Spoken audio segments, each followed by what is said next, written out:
여러분, 이건 광고도 아니고 이벤트도 아닙니다. 꼭 사야 한다고 믿었던 그 물건들, 사실 주민센터 가면 공짜로 빌릴 수 있다는 거 아셨나요? 원래는 생활용품은 사야 한다는 게 상식이었죠. 하지만 그 상식, 이제는 완전히 틀렸습니다. 전동 드릴부터 프린터, 심지어 칼갈이 서비스까지 주민센터에서 무료로 해결됩니다. 안녕하세요. 저는 17년 동안 지역복지와 생활 서비스를 제공하는 생활정책연구소장 김영호입니다. 현장을 다니다 보면 아직도 많은 분들이 이런 제도를 모르고 직접 사시더라고요. 매달 수십만 원씩 생활비로 나가는 돈들이 사실은 대부분 절약할 수 있는 것들이었습니다. 요즘 시대는 정말 달라졌어요.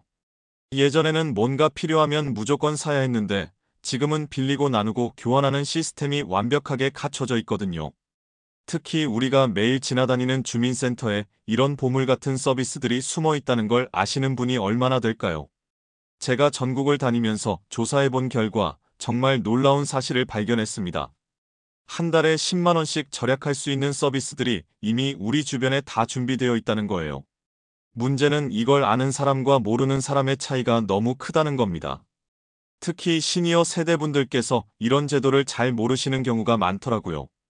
젊은 세대들은 인터넷으로 정보를 쉽게 찾지만 우리 세대는 그런 정보에 접근하기가 쉽지 않잖아요. 그래서 오늘은 여러분께 전국 어디서나 쓸 수 있는 무료 서비스와 생활비 아끼는 방법을 아주 쉽게 알려드리겠습니다. 이 영상 끝까지 보시면 왜 사는 것보다 빌리는 게 현명한 시대인지 바로 느끼실 거예요. 그리고 내일부터 당장 실천할 수 있는 구체적인 방법들까지 다 알려드릴 테니까 놓치지 마세요. 이런 정보 오늘 처음 들으셨나요? 얼마 전 68세 김순자님을 만났습니다. 벽에 못을 하나 박으려고 전동 드릴을 새로 사셨대요. 가격이 10만 원이 넘는데 알고 보니 그분 동네 주민센터에서 무료로 빌릴 수 있던 장비였습니다. 저도 현장에서 듣고 깜짝 놀랐어요.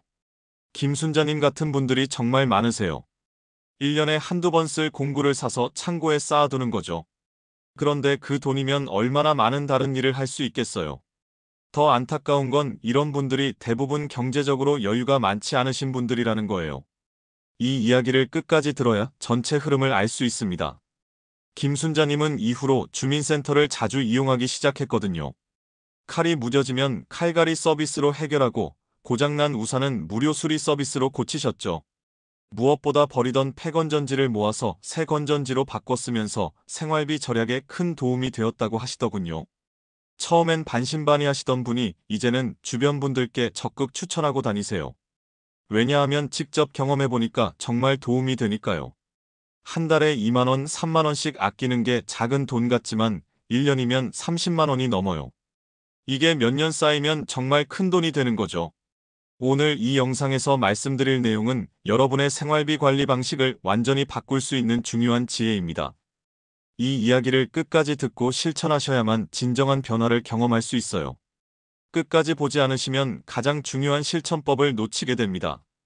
이처럼 작은 습관 하나 바꾸는 것만으로도 매달 수천 원에서 수만 원을 아낄 수 있습니다. 혹시 아직 구독과 좋아요를 누르지 않으셨다면 지금 바로 눌러주세요. 이 채널은 여러분의 건강한 노년을 응원합니다. 끝까지 보시면 왜 지금 당장 주민센터를 활용해야 하는지 분명하게 깨닫게 되실 겁니다. 여러분의 생활 습관을 바꾸는 작은 실천만으로도 충분히 일어날 수 있는 일이죠.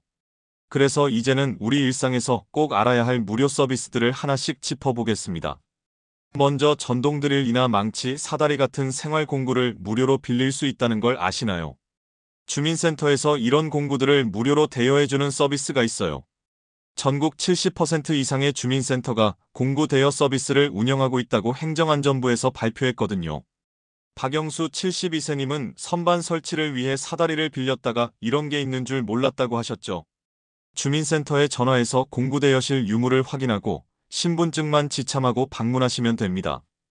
여기서 주의할 점은 지역마다 품목이 다르니까 무조건 방문하지 말고 미리 문의해야 한다는 거예요. 여러분 동네에도 이런 대여 서비스 있는지 한번 확인해 보세요. 그 다음으로 정말 유용한 게 무료 프린트와 팩스 서비스예요. 주민센터 민원 창구에서는 1인당 5장 정도 무료 인쇄가 가능합니다. 특히 시니어 민원인 이용 비율이 높아서 행정 서비스와 함께 지원하고 있다고 행정안전부에서 2024년에 보고했어요. 이정자 70세님은 손주 학교 서류를 프린트하려다가 주민센터에서 무료로 해결하셨어요. USB 파일을 들고 가거나 이메일로 전송 후 인쇄 요청하시면 되는데 프린트 양 제한이 있으니까 미리 확인하셔야 해요. 혹시 집에 프린터 없어서 불편하셨던 적 있으시죠? 이제는 주민센터를 활용하시면 됩니다. 무뎌진 칼과 가위를 주민센터에서 무료로 갈아주는 서비스도 있어요. 일부 지자체는 우산 수리까지 함께 지원하고 있다고 서울시 주민복지센터 자료에 나와 있거든요. 김말순 75세님은 해마다 칼을 새로 사셨는데 가리 서비스 덕분에 한 푼도 안 들었다고 하세요. 주 1회 운영 시간을 확인하고 주민센터에 방문하시면 되는데 일부 지역은 예약제가 적용되니까 미리 알아보셔야 해요. 이런 서비스가 있다는 거 알고 계셨나요? 정말 실용적이지 않나요? 폐건전지 20개를 모아가면 새 건전지로 교환받을 수 있는 제도도 있어요. 전국 80% 이상의 지자체가 환경보상제 형태로 시행하고 있다고 환경부에서 발표했거든요. 장정호 66세님은 손주들과 함께 모은 폐건전지로 집안 건전지를 전부 교체하셨다고 해요. 투명 봉투에 담아서 주민센터 환경창구로 제출하시면 되는데 지역마다 교환 수량이 다르니까 미리 확인해 보세요. 폐건전지 그냥 버리시나요? 아니면 모아서 내시나요? 앞으로는 모아서 새 건전지로 바꿔 쓰시면 좋을 것 같아요. 그리고 정말 놀라운 게 공유누리라는 사이트가 있어요.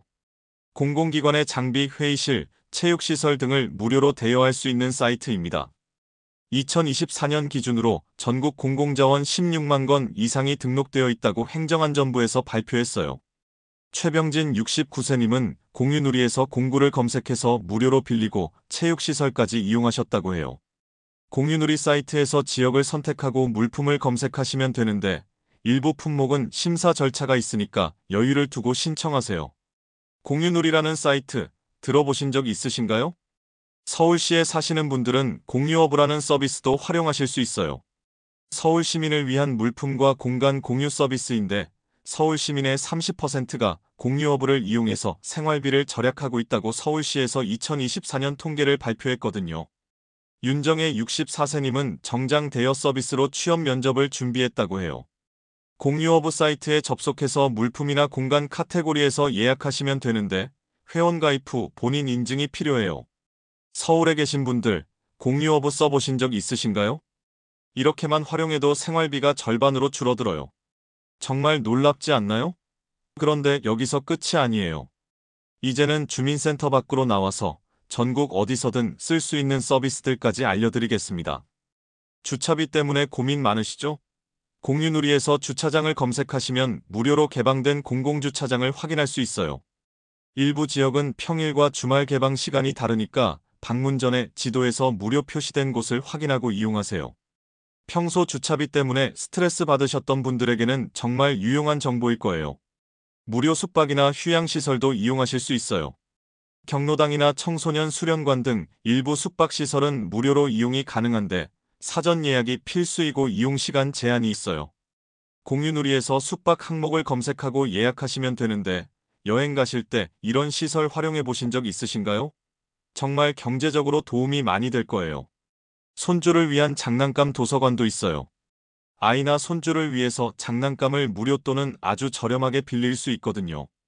일부 지자체는 사용 연령 제한이 있으니까 미리 확인해 보시고 가까운 육아종합지원센터에서 회원 등록 후 대여하시면 됩니다. 손주 장난감 때문에 고민하셨던 분 계신가요? 이제는 걱정하지 마세요. 정장 공유 서비스도 정말 유용해요. 주로 청년층 대상이지만 가족이 함께 신청할 수 있어서 취업 준비할 때 무료로 정장을 대여받을 수 있어요. 기간이 한정되어 있고 보증금 제도가 있지만 서울시 공유어부에서 정장 공유를 검색해 보시면 자세한 내용을 확인하실 수 있어요. 이런 제도가 있다는 걸 취업 준비생인 손자들에게 알려주고 싶지 않으신가요? 무료 강의나 문화 강좌도 정말 많아요. 주민센터와 공유누리에서 생활, 건강, 예술 관련 무료 강의를 제공하고 있거든요. 인원 제한이 있어서 조기에 마감될 수 있으니까 공유누리에서 강좌를 검색하고 온라인으로 빨리 신청하세요. 올 가을에 새로운 취미 하나 배워보는 건 어떨까요? 정말 좋은 기회가 될 거예요. 스마트 헬스 기기도 대여할 수 있어요. 일부 지역에서는 라돈 측정기, 혈압계, 체성분 측정기 등을 무료로 대여해주고 있어요. 사용 후 반납 기한을 꼭 지키셔야 하고 주민센터나 공유누리에서 건강기기를 검색해보시면 어떤 장비들이 있는지 확인하실 수 있어요. 건강관리도 이제는 돈 안 들이고 할 수 있다는 거 알고 계셨나요? 이런 서비스들이 전국 어디서나 다 쓸 수 있어요. 지역마다 조금씩 다르긴 하지만 기본적인 틀은 비슷하거든요. 중요한 건 이런 정보를 아는 사람과 모르는 사람의 차이가 정말 크다는 거예요. 알고 쓰면 생활이 편해지고 돈도 아끼고 모르면 계속 똑같이 살면서 돈만 나가는 거죠. 정부에서 이런 서비스들을 만든 이유가 뭘까요? 국민들이 좀 더 편리하고 경제적으로 살 수 있도록 도와주려는 거예요. 특히 어르신들께서 경제적 부담을 덜 느끼시고 편안한 노년을 보내실 수 있도록 말이에요. 그런데 정작 이런 서비스가 있다는 걸 모르시는 분들이 너무 많다는 게 안타까워요. 오늘 말씀드린 내용을 요약해보면 이렇습니다. 예전에는 필요한 물건을 사야 한다고 생각했지만 지금은 빌리면 되고 바꾸면 되고 나누면 되는 시대가 되었어요. 정말 많은 것들이 변했죠. 잘못된 상식은 돈 써야만 해결된다는 믿음이었고 올바른 관리는 이미 마련된 제도를 잘 쓰면 돈이 남는다는 거예요. 이 차이를 아는 분과 모르는 분의 생활비 격차가 1년에 몇십만 원씩 벌어지고 있어요. 잘못 관리했을 때는 어떻게 될까요? 계속 사고 또 사고 또 사면서 생활비는 늘어나고 집안에는 쓰지 않는 물건들만 쌓여가죠. 그런데 제대로 관리하면 필요할 때만 빌려 쓰고 바꿔 쓰고 무료 서비스를 활용하면서 생활비는 줄어들고 생활의 질은 오히려 높아져요. 제가 만난 분들 중에 이런 서비스들을 잘 활용하시는 분들을 보면 정말 현명하게 사시더라고요. 돈을 아끼는 것뿐만 아니라 환경도 생각하고 이웃과도 나누면서 살아가시니까 마음도 더 풍요로워 보이세요. 지금 당장 실천할 수 있는 단 하나의 제안은 이것입니다. 오늘 내 동네 주민센터에 전화 한 통만 해보세요. 그 한 통으로 앞으로 쓸데없는 지출이 얼마나 줄어드는지 직접 느끼실 거예요. 정말 간단하잖아요? 전화해서 이렇게 물어보세요. 공구 대여 서비스 있나요? 칼갈이 서비스는 언제 하나요? 폐건전지 교환은 어떻게 하나요? 이렇게만 물어봐도 담당자가 친절하게 다 알려주실 거예요. 그리고 공유누리 사이트에도 한번 들어가 보세요. 정말 놀라운 서비스들이 많이 있어요. 가장 중요한 건 이런 정보를 주변 분들과 나누는 거예요. 혼자만 알고 있으면 아무 의미가 없어요. 이웃과 친구들에게도 알려주시고 특히 경제적으로 어려움을 겪고 계신 분들이 있다면 꼭 알려주세요. 작은 관심 하나가 누군가에게는 정말 큰 도움이 될 수 있거든요. 그리고 이런 서비스들을 쓰면서 불편한 점이나 개선 사항이 있으면 주민센터나 지자체에 의견을 말씀해 주세요. 그래야 서비스가 더 좋아져요. 우리가 적극적으로 활용하고 의견을 내야 더 나은 서비스가 만들어지는 거거든요. 다음 영상에서는 시니어 세대가 꼭 알아야 할 전기료와 수도요금 절약 꿀팁을 준비했습니다. 오늘 내용만큼이나 실용적이고 바로 써먹을 수 있는 정보들이 가득할 거예요. 놓치지 않으시려면 구독과 좋아요 부탁드립니다. 정말 하루하루 생활비 부담이 줄어드는 걸 느끼실 수 있을 거예요. 그리고 이런 정보들을 더 많은 분들이 알 수 있도록 주변에도 공유해주세요. 작은 실천이 큰 변화를 만들어낸다는 걸 여러분이 직접 경험하게 되실 거예요. 여러분은 오늘 영상에서 가장 놀라웠던 혜택이 뭐였나요? 그리고 앞으로 어떤 서비스부터 이용해 보실 건지 생각해 보시길 바랍니다. 또한 제가 공유드린 것 이외에도 여러분이 직접 이용해 보신 좋은 제도나 혜택이 있다면 아래 댓글로 알려주세요. 여러분의 경험담도 들려주시면 다른 분들에게도 큰 도움이 될 거예요. 영상을 시청해 주셔서 감사합니다.